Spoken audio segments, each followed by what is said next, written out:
A coffee and a croissant at the airport, about €9. Ryanair's profit on flying you across Europe, about 11. Roughly the same.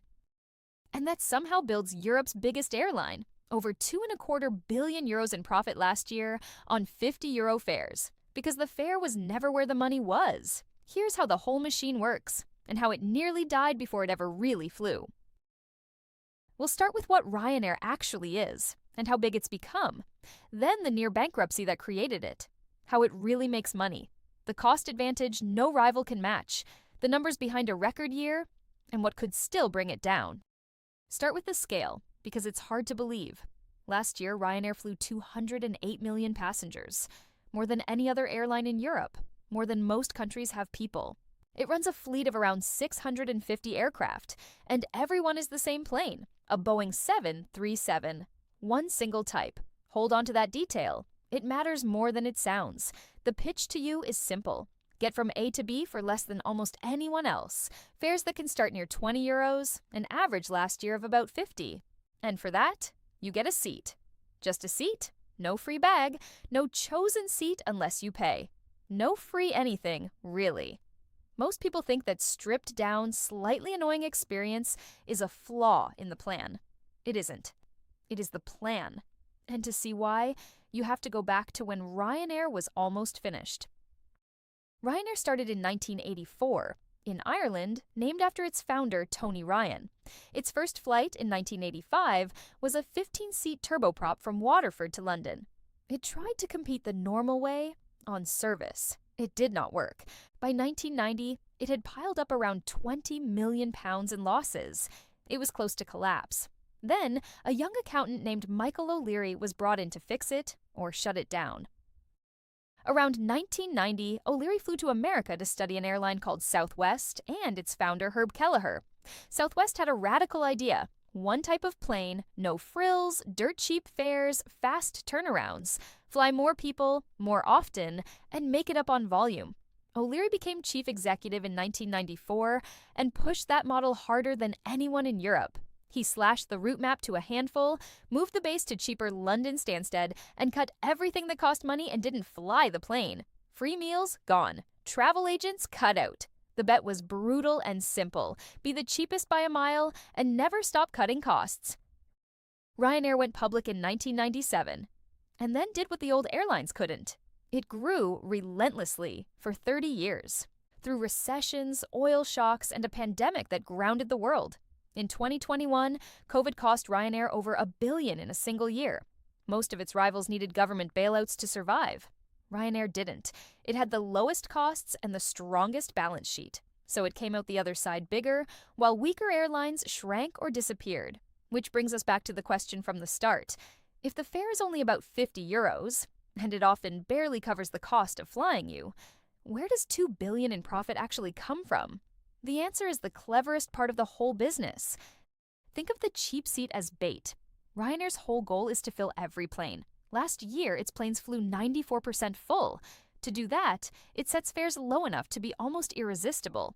On some flights, the fare barely covers the cost of carrying you. Sometimes not even that. That sounds like a terrible way to run a business. But the fare was never the point. Once you're on the plane, the selling starts. Want to bring a bag bigger than a backpack?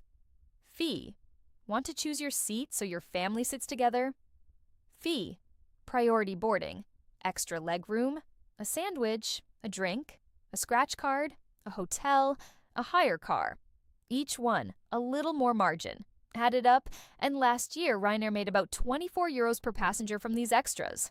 The fare was about 50, so nearly a third of what you spend isn't the flight at all. They're called ancillary revenues.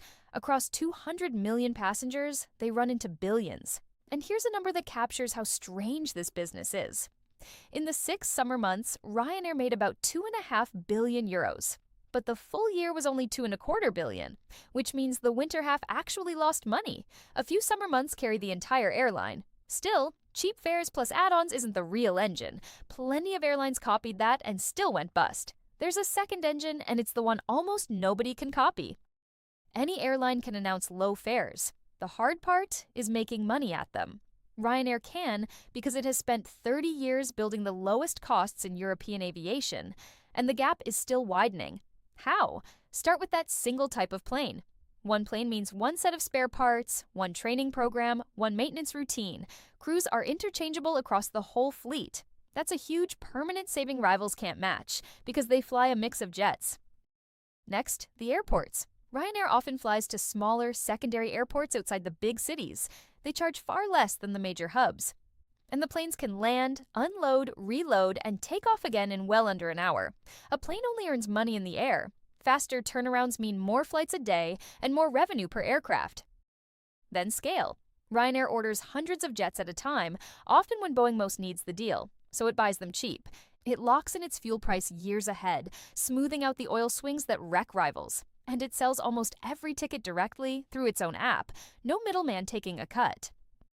Put it together, and Ryanair's cost per passenger is the lowest of any major airline in Europe. Last year, as rivals' costs rose, Ryanair's barely moved. That is the moat. Not the brand, not loyalty, just costs so low that fighting Ryanair on price means losing money. So, does all this actually show up in the accounts? It does. And last year set a record. Here's the record year in plain numbers. In the year to March 2026, Ryanair brought in 15.5 billion euros, revenue up 11%. Profit after tax was about 2.25 billion, up 40% on the year before. That's the roughly 11 euros a passenger from the start, times 208 million people. And the balance sheet tells its own story.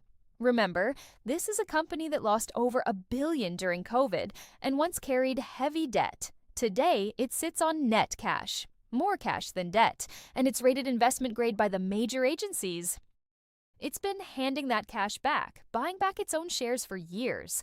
Close to 40% of them retired since 2008. Fewer shares means each one left owns a bigger slice of those profits. One quirk people find surprising. Michael O'Leary, the man who built all this, takes a famously modest salary for a company this size, a little over €1 million. He's a major shareholder too. The real question investors ask isn't his pay, it's how long he stays. Record profit, a fortress balance sheet, a cost lead that keeps growing. Sounds unstoppable. It isn't. Here's what could actually go wrong. Every great business has a few things that could break it. Ryanair has 4 worth knowing. First, it's an airline, and airlines are cyclical. When the economy weakens, people fly less and fares fall. Just 2 years ago, Ryanair's average fare dropped 7% in a single year, and profit fell with it. Second, Boeing. Almost every Ryanair plane comes from Boeing, and Boeing has been late delivering for years. Fewer new jets means slower growth. Ryanair has had to trim its own targets because the planes didn't arrive on time. Third, the climate bill. Europe keeps raising the cost of carbon and pushing airlines toward expensive, cleaner fuel. For a business built on low costs, rising environmental charges hit right where it lives. And fourth, the human one. O'Leary has run this company for over 30 years. He is the strategy. Whenever he eventually leaves, the market will ask whether the discipline leaves with him. Ryanair's own plan is blunt. Get bigger. It wants to carry 300 million passengers a year by 2034, up from 208 million today. To do it, it's ordered up to 300 new Boeing 737s that carry more people and burn about 20% less fuel. And the tailwind is in its favor. Across Europe, plane makers are years behind, so the whole industry is short of aircraft. Higher-cost airlines can't easily grow, and some are shrinking. The lowest-cost player tends to win a market like that. Now, the part that puzzles people. After a record year, Ryanair's shares are actually down in 2026. The stock trades at a fairly low multiple of its profits, cheaper than the broad market, partly because investors know airlines are cyclical and doubt this level of profit can last. By several standard valuation methods and by the average analyst's target, the shares look like they could be worth more than today's price. But the bear case is just as real.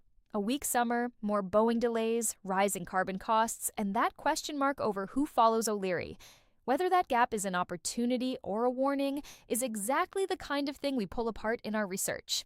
This video isn't telling you to buy anything, it's about understanding the machine.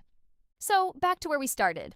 Ryanair makes only about 11 euros a passenger, the price of 2 coffees, but it flies more people than any airline in Europe, at the lowest costs in the industry, and it sells you a pile of extras on top of a fare that was only ever bait. Tiny margins, enormous volume. Ruthless costs. That's the whole machine. The cheap seat was never the product. It was the hook. So here's the real question. What's the most you'd ever pay Ryanair for an extra, a seat, a bag, priority? Or would you pay nothing and just take the misery for the price? Tell me in the comments. And if you want the same teardown of the airlines Ryanair is chasing, Europe's legacy carriers, that one's right here. Same calm look at how the money really works. One last thing, the full valuation behind this video, the fair value, and the bull and bear case is on the site at acceinvestments.com.